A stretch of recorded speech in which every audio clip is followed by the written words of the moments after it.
What's going on, guys? So we're going to talk about the modern Pokemon market. It's been a while since I did a market talk video. This is not going to be extremely analytical, but I am buying and flipping and selling cards so you don't have to. Okay, what I mean by that is I'm seeing the sales data in real time as I sell these cards, ship them out, and I want to talk about Paldea Evolved. Still not enough information on Obsidian Flames. I don't know enough about the set list for me to go into that. We might just have to wait till August, but regardless, Paldea Evolved is a great set that I think people are sleeping on a little bit too hard. Honestly, I think that the singles are really well priced right now, and I think that they're still rising in value. The fact that I can go into my local shop, pick this stuff up for a reasonable price, and then see the sales in real time on my eBay store and see those same cards sell for double or triple what I paid in a shop for them, that's fantastic, and that shows that the market is very strong. Now, obviously, I don't have a massive data pool to pull from, but these are just my experiences. I don't see, all the cards that I'm selling. I'm not taking massive losses. I'm either breaking even or I'm making a little bit of money, and then there are a couple cards that are worth double or triple what I paid. Specifically, I want to talk about 3 cards in Paldea Evolved that I think show that it's a really strong set. And the same thing with Scarlet and Violet, the same thing with the alternate art Koraidon, the Miraidon, and the Gardevoir. A lot of these cards are still holding pretty good value. On top of that, these boxes are still cheap. They're $100. The cheapest it was in Sword and Shield was $80. I think that's a really good value right there. 1, you can buy sealed product for reasonable prices right now. And 2, you can buy the singles and complete these sets extremely reasonably. Isn't that what we all wanted? And so right now there's, I feel like there's a little bit of confusion in terms of the market going down. People saying that the market is weak, singles are getting destroyed. Yes, in terms of, right when the set's released, yeah, prices were higher, but that's always been the case. And always we see it drop and then we see it steadily pick back up. So I personally see that the Raichu, Tyranitar, and Magikarp are holding pretty good value from Paldea Evolved. You can pick either one of those up. You can pick the Tyranitar or the Raichu up probably for $10 to $15. But those cards have been selling for me for upwards of $25, $30. And I'm very happy about that because 1, that validates that the modern side of the Pokemon TCG is doing okay. We've got buyers right now that are coming into the hobby that are willing to pay $32, $33 for the Tyranitar, even though I think they're getting a really good deal. I think that the Tyranitar is worth $50. That's my personal opinion. I look at the card, I look at the artwork, I feel in my gut the value of these cards. Obviously, they're printing these sets to oblivion. There's reprints of Brilliant Stars. We've talked about that. Lost Origin. Somebody mentioned that. Guys, I don't think it matters all that much. History constantly is repeating itself. And I think, yes, you could wait for these certain modern sets to hit a price point where there's no return, or you could just play it safe and buy them while they're cheap right now. They're not going to be around forever. Every print is going to end at some point. Why I have to actually say this, it feels weird because I'm like, okay, everybody on my channel, most of the guys that are subscribed to me, the guys and gals, you all know that this stuff is going to be out of print at some point. I really don't need to tell you, but I think a lot of people that are coming into the hobby may be misinformed, thinking that, oh, if I'm buying this, I'm just going to be sitting on this for the next 3 years. No.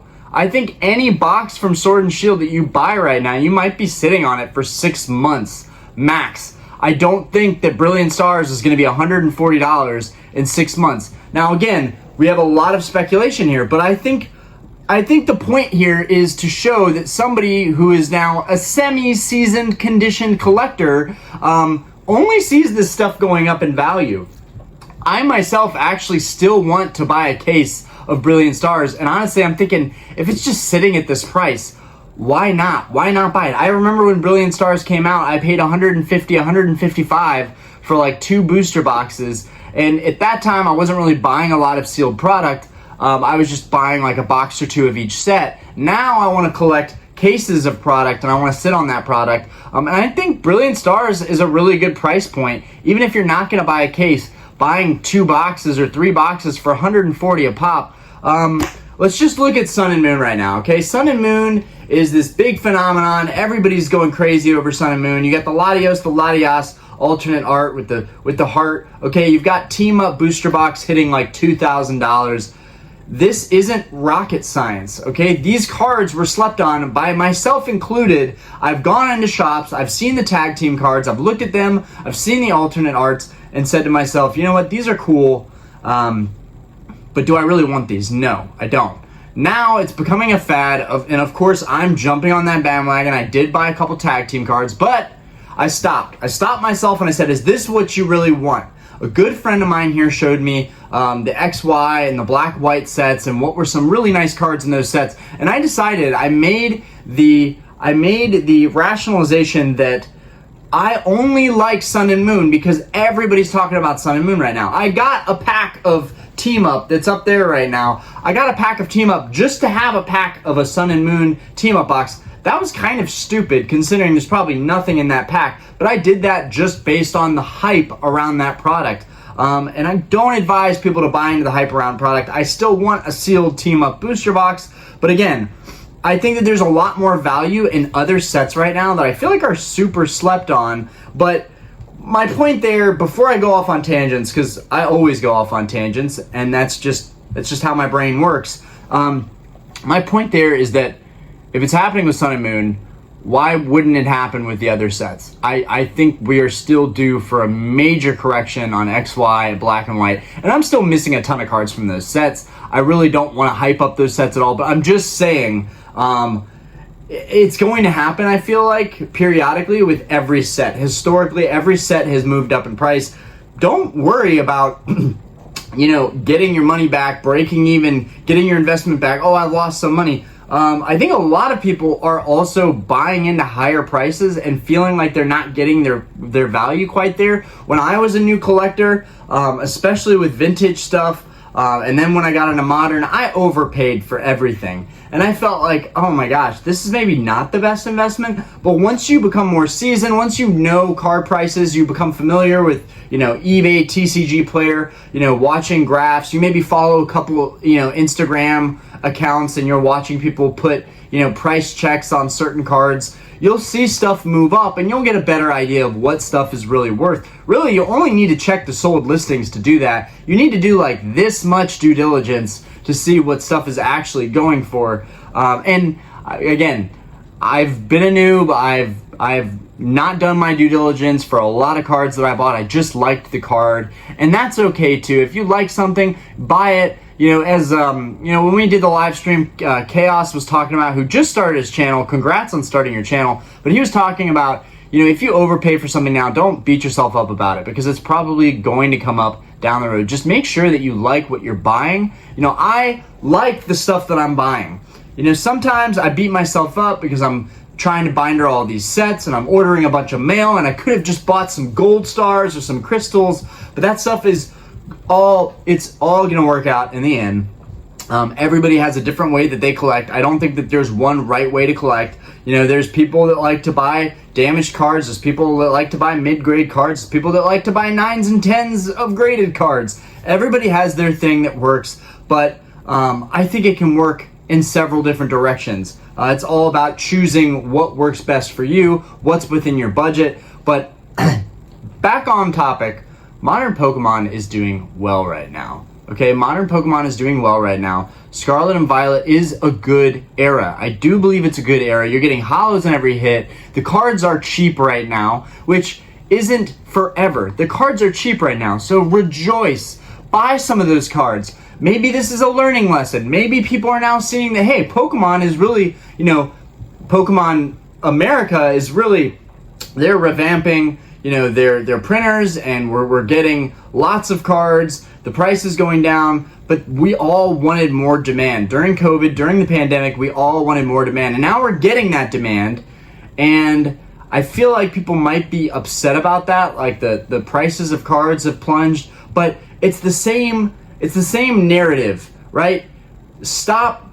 It wasn't good to buy a bunch of packs and open a bunch of packs to pull the card that you wanted before. So why would you do it now? That doesn't mean that these aren't really easy sets to buy and complete. Most of the cards have dropped in value a good bit, which means that it'll be attainable. That's what I wanted. When I came into the hobby and saw the prices people were asking for completed sets when they had just come out, it was ridiculous. And I thought, there's no way I'm going to collect these sets. There are too many cards. What I've realized is that everything kind of takes a dip and it kind of corrects back up at some point, and it's all about timing and when you're going to get into this stuff. But the modern Pokemon market is going to move up.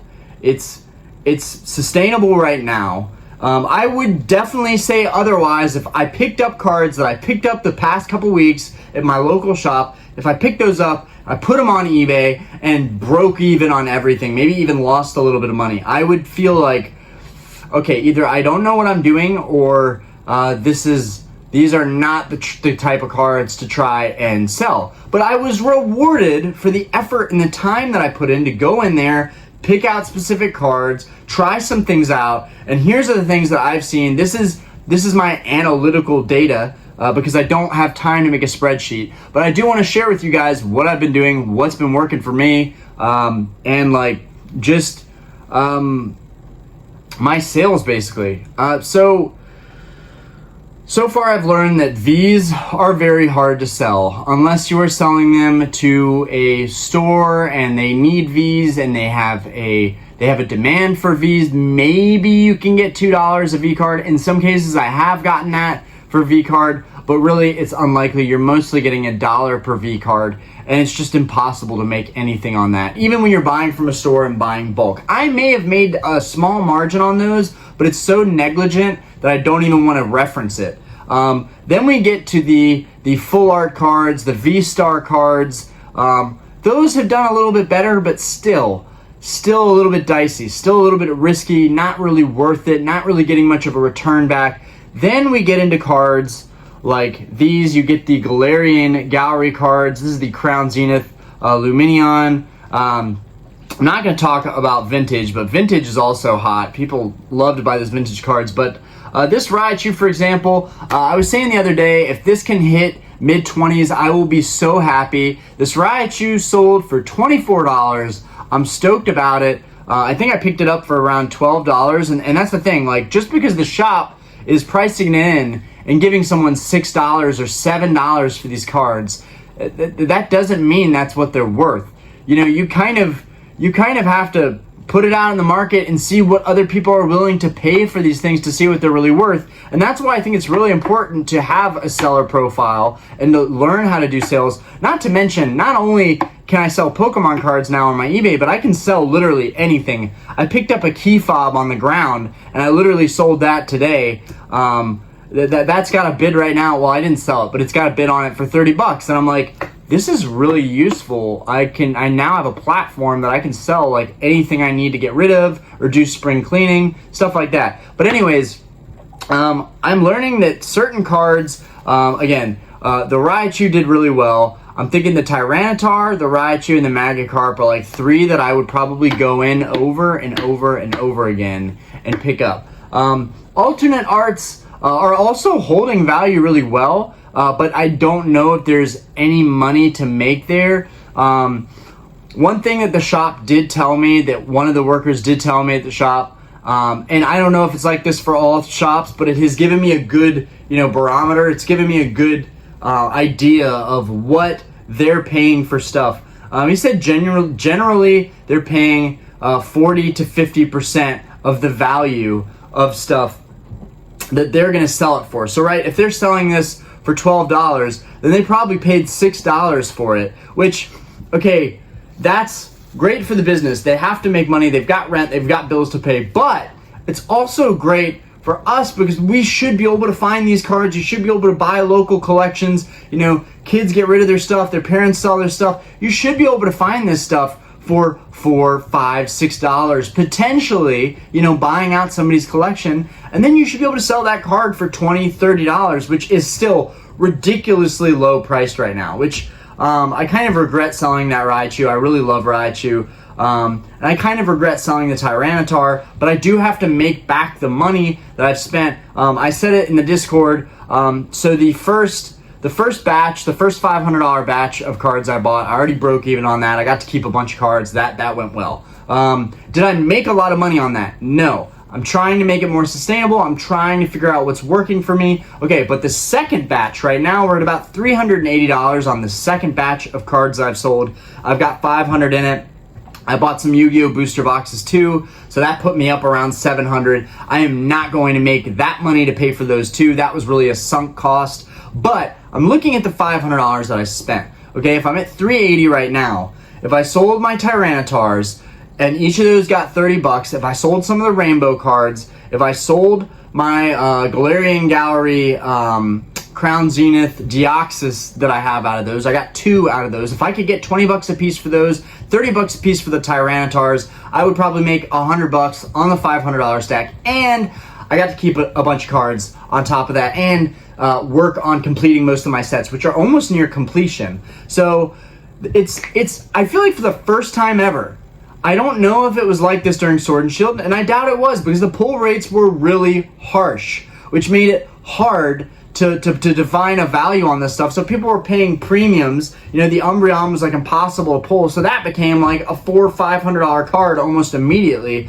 But now we're seeing like cards max out at $100, and I, for one, love that. One, it makes it a really good growth opportunity, and two, it makes it just user-friendly for everybody. It makes it financially viable for everybody. We should be happy about that. We should be rejoicing that.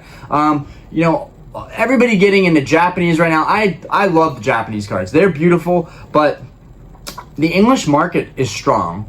It's a higher print. It's more available. My only gripe with the English market is that the quality of the cards is worse. That does frustrate me, because I feel like that could be fixed and changed, and they should focus on that, because I've always been an investor in the English market, and I have Japanese cards. I almost have an entirely complete Japanese base set, so I like Japanese cards. I do. And you know, before all the Japanese hype, you really could get a deal on Japanese cards, and that's when I think it would have made perfect sense. Now it doesn't really make perfect sense to me. I know they could still go up in value, but it could also be kind of a bubble. Anyways, the English market is cheap, it's low risk, and there's still money to be made and value to be had. So if you're a new Pokemon collector, you can rejoice and relax that if you're buying modern cards, specific modern cards, your investment is solid, especially if you get those cards graded and they hit like a 9 or a 10. That's something I really should be doing to maximize any money that I can make. But my goal here is to go to a shop, pick cards up, flip those cards immediately, keep the ones that I need, keep the ones that I need to complete my sets, and try and get my money back, and also learn. And you guys are gonna hear more and more from me. You know, I've sold a lot of crappy auctions. You know, when I say crappy, I don't mean crappy. I mean, the conditions are fine. I mean like low value. I mean like $2 cards, $3 cards, $1 cards. I did that because it was low risk and I wanted to build my credibility as an eBay store. But now I'm like, Orion, you're wasting your time, bro. Like, stop messing with these cheap cards. Start getting into nicer stuff. So I want to start bringing the nicer stuff in, but you know, I want to use my head, right? Even this Arita, which the last one sold for 30 bucks, but this Arita, in my opinion, super cheap card, Astral Radiance, but you know, the set's not gone up in value much, but I still look at these cards and I'm like, in 6 months that set could go to 160. Everything could change like that. I wouldn't wait. Anyways, but I think this Arita is super undervalued at 30 bucks, especially if it could hit like a PSA 9, PSA 10. That to me is a $50 card. But anyways, going off on tangents, I think this market is strong right now, and I think that no one should be worried about where Pokemon is headed. I think there's more people getting into the hobby than ever. I have myself doubted that at times. I've thought that, there's, people are going to be unloading their stuff and getting out of the hobby, but I think that's more of an economic thing and generational wealth thing. Like, I think a lot of people in our generation, we want to travel, we want to have fun, we want, expeditious gratification, we want everything now. I've talked about this way back in the channel, and I need to start moving in this direction of talking about the real stuff. We want instant gratification, and so we're buying the stuff, we want it to go up in value really fast. We don't want to be good with our finances. I feel like that kind of describes this generation and a lot of people getting back into the hobby. They want things to work out immediately. They may not realize, myself included, early on, that it's going to take time, that it's going to take years, that if you're gonna buy sealed product, you've got to give that several years. But when we're talking about singles here and the singles market, I don't see the singles market crashing. I think people want it to crash. I think people that want to buy a bunch of singles and see it, really take a nosedive, I think they can benefit from it. And I think that's the wrong attitude to have. And I also think that it's bad for the community in general to be pessimistic about the community. People are hurting financially. People have got bills to pay. People have to pay their rent and their mortgage, so they're selling their Grail cards. That's life. Again, sorry to go off on tangents, but you've got to make it sustainable. And that doesn't happen when you first jump into the hobby. When you first jump into the hobby, it's very, very difficult to make it sustainable. There's all this stuff. You got no idea where to start. You want this, you want that. You've got to have it now. Oh, this one's graded. Oh, this is a higher grade. It's a lot to take in. But I do think one of the easiest things that you can do is, one, believe in the hobby. If you enjoy it, who cares? Who cares about the value? Yes, you don't want to lose money, but you aren't going to. If you take care of your cards and you take pride in the collection that you have, then it's not going to happen. You're not going to lose value on the stuff that you have right now. It might take a couple months, maybe even a year, for that stuff to come up to the price that you paid for it, but I think that's like worst case scenario. I think you should give every set a chance, because you never want to backtrack. I have backtracked a lot this year and it sucked because I don't want to spend my money. I don't want to spend my hard-earned money on cards that I don't really care about. I'm a completionist, but I don't want to spend my money that way. That could have been solved when these sets are coming out, when there's an abundance of this demand coming in. That could have been solved if I would have just opened a little bit of the set and then went to local shops, shopped online for singles, because when the market gets flooded with singles, you really see prices come down. When it first gets flooded with singles, they might be pretty high up there, but it always comes down. Every good channel, every good informative channel at some point says in a video, don't FOMO, don't buy these ridiculous prices now because it's going to come down. Now, that doesn't apply with like older cards, like high graded, older, vintage middle era cards. It doesn't really apply to that because in a week that card could change completely in value. So it's harder to base sold listings off of the older stuff and get a good idea of what it's worth. But with the newer stuff, it's very easy because there's so much of it coming onto the market. You can see what the stuff is selling for, and you just got to be rational. Give it a month, maybe 2 months for a set to kind of hit the market and reach all of its consumers, and then you can start looking for those single cards because they'll be super cheap. When Paldea Evolved dropped, I was like, oh my gosh, the Tyranitar, that's going to be like an $80 card. It's going to be ridiculous. I'm not going to be able to buy it because I'm going to want to pull it for myself. And to my amazement, no, much cheaper than that. I don't think that that's going to last, but yeah, that's the case. I'm not sure how informative this was. I try to be as informative as possible. The whole point of this video was just to say that I don't think that the Pokemon modern market is going anywhere. I don't think we have anything to worry about. And And honestly, I don't care because I'm collecting this stuff because I like this stuff. I like to spend my money on this stuff. So it really doesn't matter what happens with the values rising or falling. You know, I'm doing the eBay so I can learn about what stuff is really gonna sell for, what the market is really gonna absorb this stuff for, and also so I can give you guys some information and some feedback based on what I'm learning. So that's kind of the whole point of this video. As I sell more stuff, as I learn a little bit more, I'll be able to get back to you guys on what I think is continuing to happen. You know, it would be cool, you know, an experiment that I could do maybe is keep the Tyranitar cards that I have from Paldea, maybe sell one next month, maybe sell another in 2 months, maybe sell another in 3 months, and then I can see what they sold for in a 3-month span. I think that's what I'm going to end up doing because I really don't need the cash right now. Yeah, I think modern product for a lot of the chase cards, like specifically, I think it's super undervalued, guys.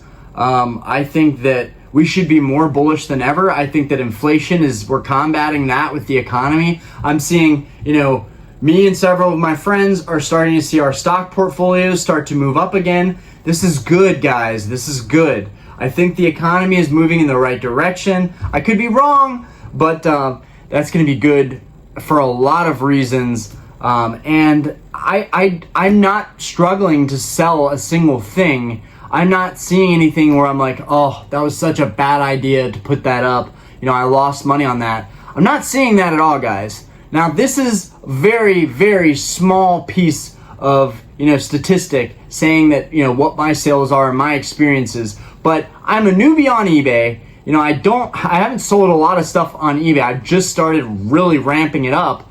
I'm really excited to see where that goes. But I would expect that if someone just starting to sell stuff, like if I had a really serious credibility and reputation, you know, if I was really well known in the community and I had a huge following on eBay, I think those prices would be going for a lot higher, guys. I don't think that the Tyranitar would have sold for $32. I think it probably would have sold for $50, and that's huge. The fact that, and Chaos stated this in the video, in our live, the fact that Paldea, you've got Magikarp, you've got Tyranitar, you've got the Raichu, and then you've got the full art cards too, and you've got the gallery cards too, the other gallery cards too. But just those few cards out of a $100 box, the chances that you're gonna pull those are pretty good with the pull rates lately. People have been pretty happy with their product from this era. I think that that's amazing. I think that we should be so ecstatic that, you know, they're doing such a good job. Honestly, they're doing such a good job. And these gallery cards pretty much, this Raichu is so beautiful. This Raichu is so, like, guys, these cards are so undervalued. It's criminal. It's criminal. It's a beautiful card. It's a beautiful artwork. And I love Raichu. I hate that I'm selling this card, but I'm really proud of Scarlet Violet. I'm proud of Pokemon right now, and I want to put that out there. I want to put some good energy out there. I haven't done a video like this in a while, and I plan to do more. You know, the mail day videos are going to slow down. I'm going to stop ordering so much mail, stop spending so much money. I need to keep putting into 4% accounts into my Roth, invest a little more in the stock market. I need to get back to those like staple traditional investments that I feel more grown about investing in. But I'm not going to stop what I'm doing with Pokemon. It's only going to continue, but I just feel like it's finally sustainable, and I think Scarlet Violet has done such a great job of making that happen. I don't think you could have done this during Sword and Shield era. I don't think you could have done it. The pull rates were terrible. People were paying premiums for a lot of the cards. Scarlet Violet is a breath of fresh air for me. You know, to be able to go into the shop and pick up a couple really nice, you know, gallery cards for like $100 and sell those and probably make 200 or 300 selling them. That's amazing, guys. That's absolutely amazing. My only gripe with Scarlet Violet, right? This is my only gripe with Scarlet Violet. This is the only reason that I could see the downfall of some of the most some of the most premium Scarlet and Violet cards, the Terra Crowns. I don't like it. I don't use the Terra crystallization in the game on my Switch. I don't use it because it actually annoys me so much so that I don't even use that. I don't even use the playability of the game in that way. And the same thing with the cards. When I see a big stone on a Pokemon's head, it is a foreign object on the Pokemon's head. It takes away from the actual artwork and the actual Pokemon. But this kind of stuff and the alternate arts, that is Pokemon moving in the right direction, and I want to see more of that. Let me know what you guys think. Do we want to see more of that stuff? Do you guys like the Terra Crowns? Do you think that they're cool? That's one of my biggest gripes with the Charizard card that everyone's been talking about from Obsidian Flames. If it just didn't have a crown, it could have been such a cool card. It could have been such a cool card. Even if it was printed to oblivion and only a $40 or $50 card, it still could have been such a better card without that stupid crystal on its head. That's just my opinion. I'm going to tell it how it is. I'm going to tell it how I see it.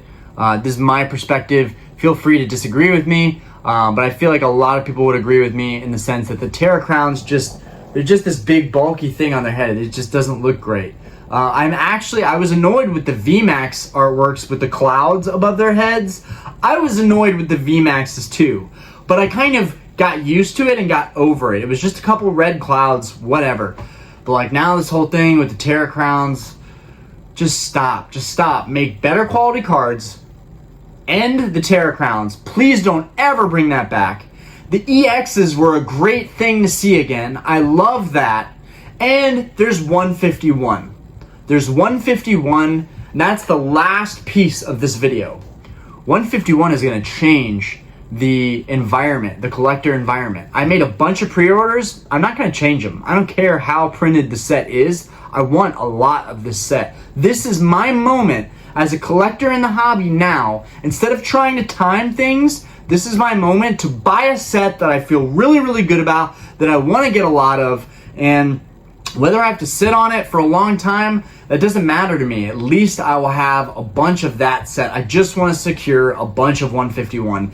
And I'm not free. I've not once thought about, like, realistically, I have not once thought about paying the Japanese booster box prices. I'm not going to do that. But the English sets have got to improve the card quality. They're starting to, just a little bit. They're starting to. You know, we lost the yellow borders. We're going to the silver borders. That's cool. We've got to create the same texturization, the same shining pattern. Once that gets matched to Japanese, I don't think there's going to be a lot of competition. I think that the US buyers are going to stick with English US cards, and that is not a patriotic thing. It's a cost, it's a value thing. You know, back in the day, it made sense to buy Japanese. It was cheaper. For those of you that bought it cheaper, you're killing it. Great, good job. But if you didn't buy it cheaper and now you're shelling out a ton of money for Japanese, which I am guilty of it, I am considering it. There are about 4 cards in Japanese that I badly want. I'm not even going to name them, but I badly want them. I don't know how I'm going to get my hands on them, but you know, that's about it for me, and I'm willing to pay a premium for a couple of those. You know, especially because they're really rare. With the older Japanese stuff, some of it's extremely rare, extremely low population, and that's really cool when you think about it. But anyways, that's my rant, guys. That's all I got for you. 151 is going to bring a lot of new collectors in that love the traditional Pokemon. Like, guys, this is going to be insane. 151 is going to be insane. We need this energy in the hobby. We need this energy. We need people saying how it's really going to be. This whole, like, you know, Obsidian Flames looks okay. The Charizard kind of sucks. Scarlet Violet's been meh. I like how sustainable things feel right now. I like how cheap cards are right now. I like what Pokemon is doing, the direction they're going in. There's a couple things that I would change. But 151 is not going to have those Terra Crowns at all, which means 151 checks off every little box that I could have. It has all the starters in it. We've got Kadabra coming back. We've got Alakazam artwork. I mean, it's Mew, Dragonair. it's just crazy. It blows my mind. So it's a very exciting time to be in the hobby, and we should all be extremely ecstatic about it. And we're lucky and we're blessed, especially those of us who've now been back in for a couple of years. You know, I would have killed to have been more aggressive back in 2016, but I was graduating. I was getting my degree in finance and business. I was doing stupid crap and you know, partying out with friends and making bad decisions and, you know, just you name it. I was doing it when I was in college. I was a mess in some respects.